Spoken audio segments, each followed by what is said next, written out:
Hey guys, today we're going to be reading chapter 14 from Serafina and the Twisted Staff, and we are doing this with the permission of Scholastic.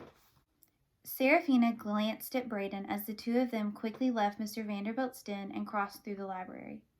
"We have to stay away from that man," Braden whispered to her. "No, we need to get rid of him," Serafina said fiercely. She was still breathing heavily from her exchange with him. "If my uncle hadn't stopped everything and dismissed us, were you going to fight the detective right there?" Serafina just shook her head. "I don't know," she admitted. As they walked towards the entrance hall, Gideon followed at their side. "Did you see his face? All those scars?" Braden said. "That man's scary. What's he been fighting?" "His neck creaked every time he turned his head," Serafina said. "He was horrible. And he just kept asking question after question. I thought it would never end. What's going to happen if he finds out we were involved in Mr. Thorne's death? Is he going to arrest us?" "Worse than that, I think," Serafina said.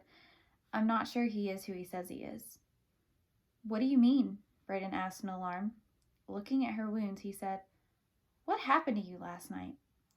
She desperately wanted to talk to him, but as they reached the entrance hall, she heard Mrs. Vanderbilt and Lady Rowena coming in through the vestibule.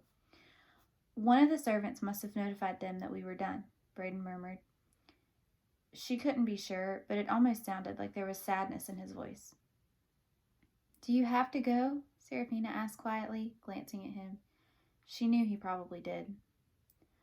"Come on," he said suddenly, and pulled her in the opposite direction. Laughing, Serafina ran with Braden up the grand staircase, the wide, magnificent circular stairway that led to the upper floors.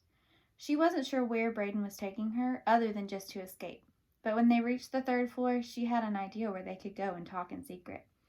There was much she had to tell him. "This way," she said, as they ran through the living hall past several smartly dressed ladies and gentlemen enjoying tea. "Hello, everybody," Braden called cheerfully as they blazed through. "Oh, good evening, Master Braden," one of the gentlemen said, as if it weren't unusual at all for two children and a dog to be dashing through the living hall. "Where are we going?" Braden asked breathlessly as they darted down a back corridor.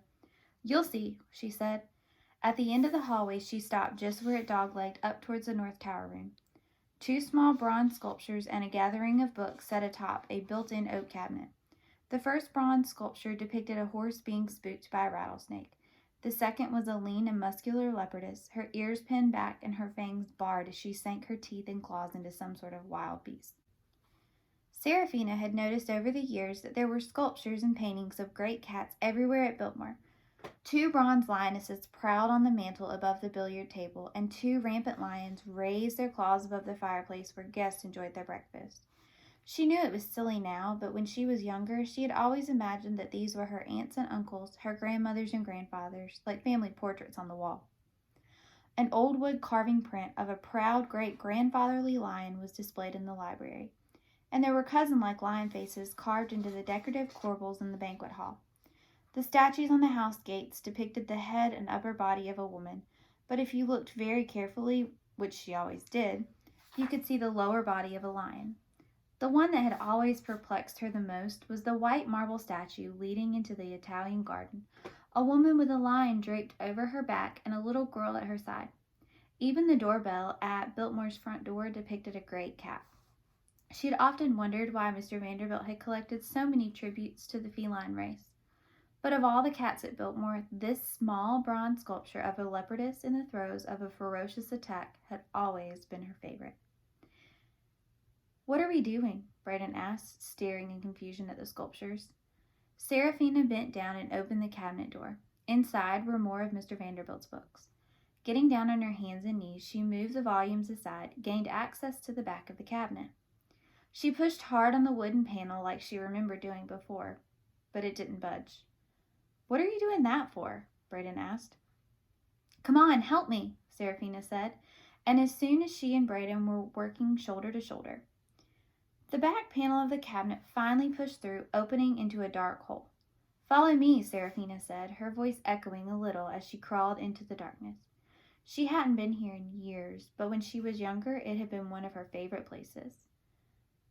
"I'm not going in there until you," Braden was saying behind her, but she just kept going into the darkness. "Serafina?" Braden asked from out in the corridor. Fine, I'm coming. He must have turned and petted Gideon, because in the next moment his voice became softer. You wait here, boy, he said. This doesn't look like a good place for dogs. Gideon whined a little, not wanting to be left behind again. Serafina crawled through the cramped, dusty, darkened tunnel until she came to the bottom rung of the ladder. Be careful here, Braden, she whispered as she heard him coming up behind her on his hands and knees. Here we go, she said. She grabbed the first rung and started climbing. The ladder was not straight like a normal ladder. It curved, climbing upward into the darkness. The space around her opened up into a black void. No walls, no ceiling, no floor, just the ladder she was climbing and darkness all around. As she climbed farther and farther, her muscles tensed and her skin tingled. Falling meant certain death. Where on earth are we? Braden asked as he climbed up the ladder behind her, his voice sounding small in the vast space they were entering. It's terribly dark in here. We're in the attic above the ceiling of the banquet hall. Oh my gosh, do you realize how high that is? That ceiling is 70 feet high. Yes, so don't fall, Serafina advised. It's open along the sides. How do you know about this place? I'm the CRC, she said. It's my job to know everything there is to know about Biltmore, especially its secret rooms and passages. As they climbed the ladder into the darkness, it became more and more clear that the ladder was curving up and over the arc of the banquet hall's soaring, barrel-vaulted ceiling. It felt like they were climbing along one of the ribbed bones inside the body of a giant whale. Finally, they reached a lattice of steel girders and joists suspended high above the ceiling. Serafina climbed up onto the top edge of one of the beams, just a few inches wide, and walked along its length. It was a dark and treacherous place. A single misplaced step meant a fatal fall into the darkness. The top side of the banquet hall ceiling hovered below them, but if they fell from their girders, they would hit the ceiling and then tumble along the curve until they disappeared into the black chasm that ran along the side. I can't see anything, Braden complained as he inched his way slowly and unsteadily along the top of one of the narrow girders. The only light came from a few tiny pinholes in the slate shingles on the roof. It was plenty of light for Serafina, but it left Braden nearly blind. She reached back and guided him along until they found a good spot and sat on the girder with their legs hanging down into the darkness. Well, this is a nice place for evening tea, Braden said cheerfully. It's nearly pitch dark, and if I move in any direction, I'll die, but besides that, I love the ambiance. Braden could not see it, but Serafina smiled. It was good to be at her friend's side again. But then her thoughts turned more serious.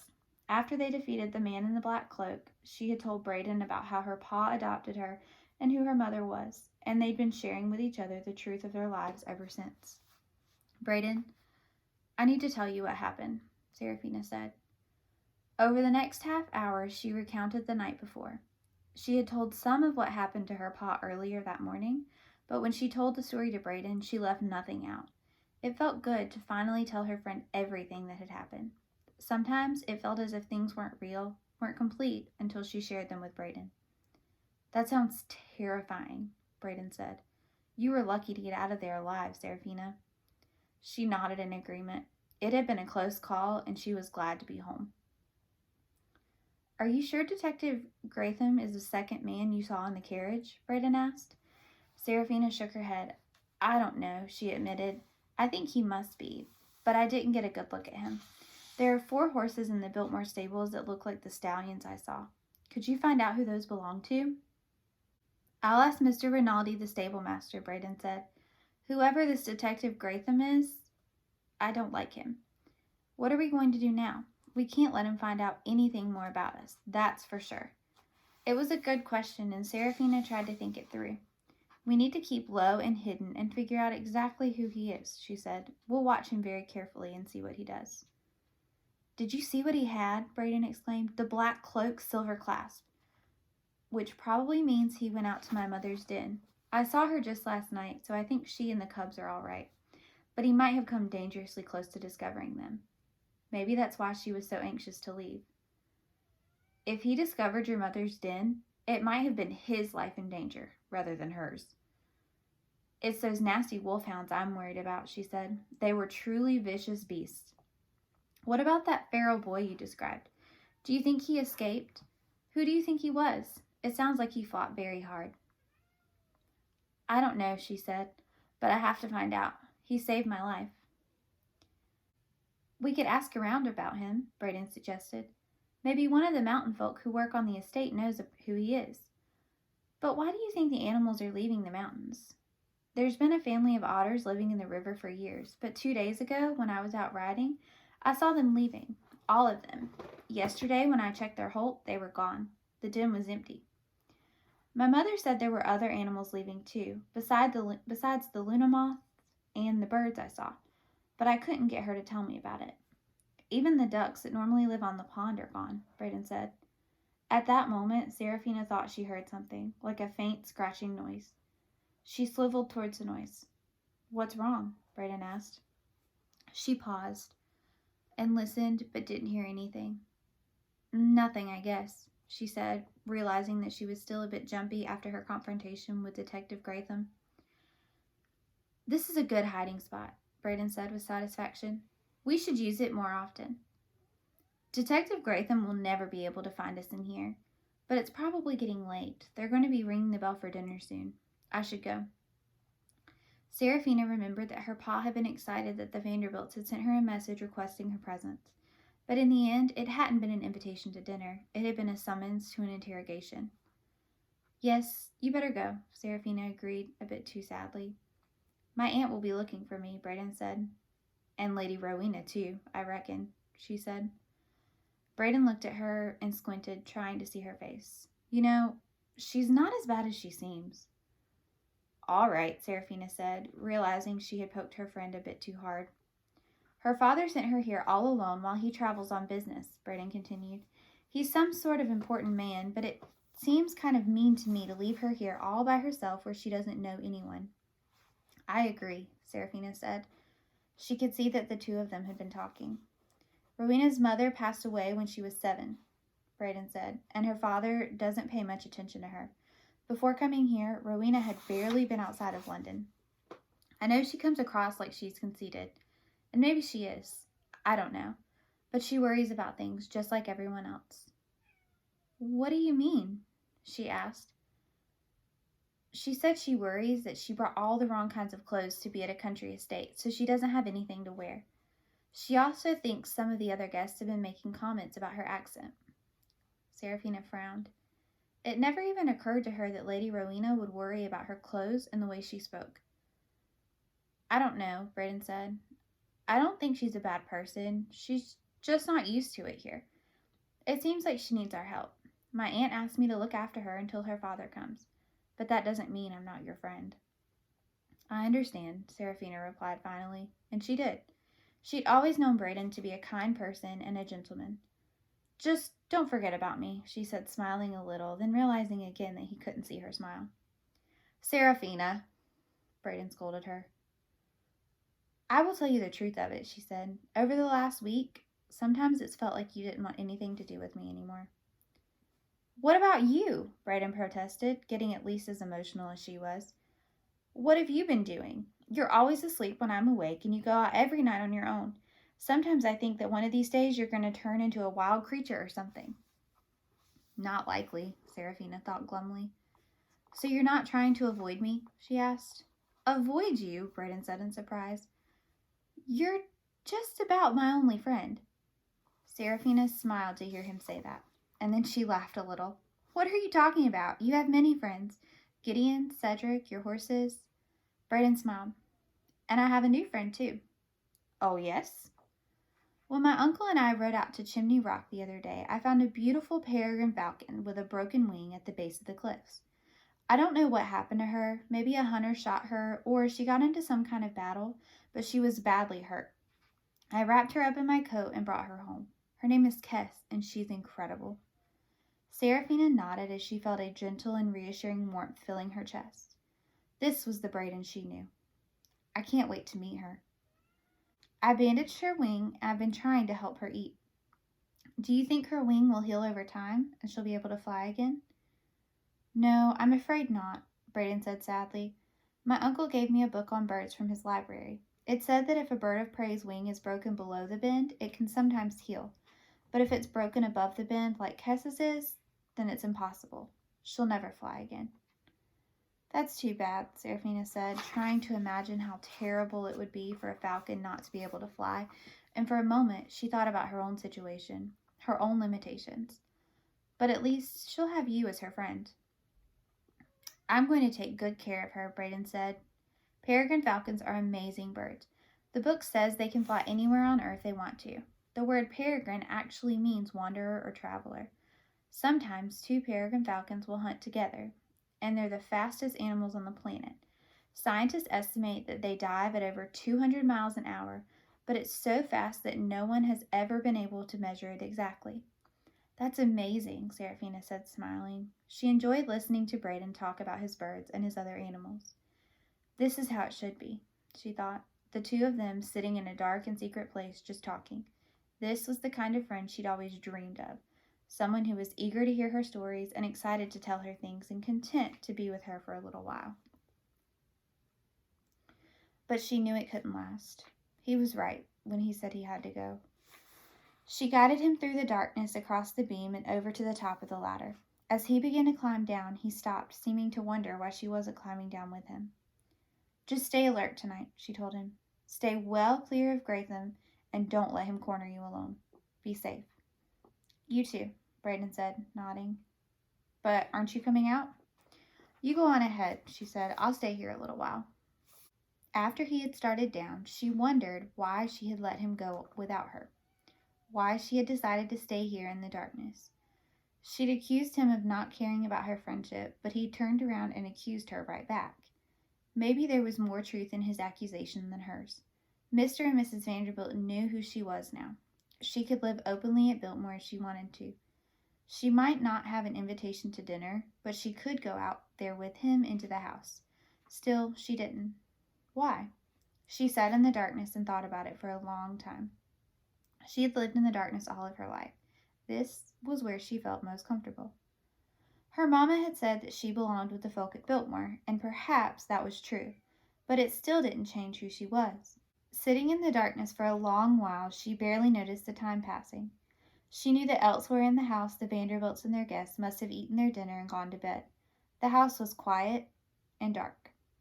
All her life she had napped here and there for short periods throughout the day and night, so to her there was no separate, distinct days. Time was continuous. She wondered what it would be like to sleep for a long period when the sun went down and wake up new each morning. It was only the starlight now that filtered down through the pinprick holes in the rooftop, but to her eyes the starlight-filled holes created a constellation of new stars all their own. She stood and walked among the rafters in the attic, hopping across the void from one joist to another, the darkness, her domain. But at that moment, she heard something out of the ordinary and stopped. She stood in the darkness and waited, listening. At first, all she could hear was the gentle beat of her own heart. Then she heard it again. It was a scratching noise, like long claws or fingernails being dragged slowly along the inside of the wall. She swallowed. She almost couldn't believe what she had just heard. She looked all around her, up at the ridge of the roof and along the edges of the walls, but she couldn't see anything that shouldn't be there. Then she heard a tick-tick-ticking sound, followed by a long, raspy hiss. Someone's hot breath touched the back of her neck. She startled wildly and spun around, ready to fight, but there was no one there. What's going on? She thought desperately, looking around her, but even as she did so, the pinprick stars in the roof above her began to go out. She frowned in confusion. It was like the holes were being blocked by something. What's happening?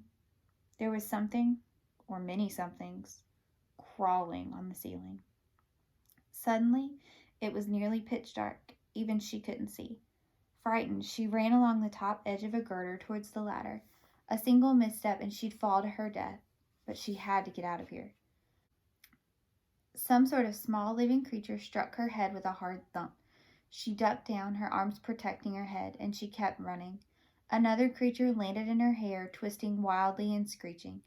When she tried to grab it with her hand, she felt its razor-sharp bites into her skin. Then a third creature hit her in the face, and she lost her balance and fell. She plummeted into the darkness.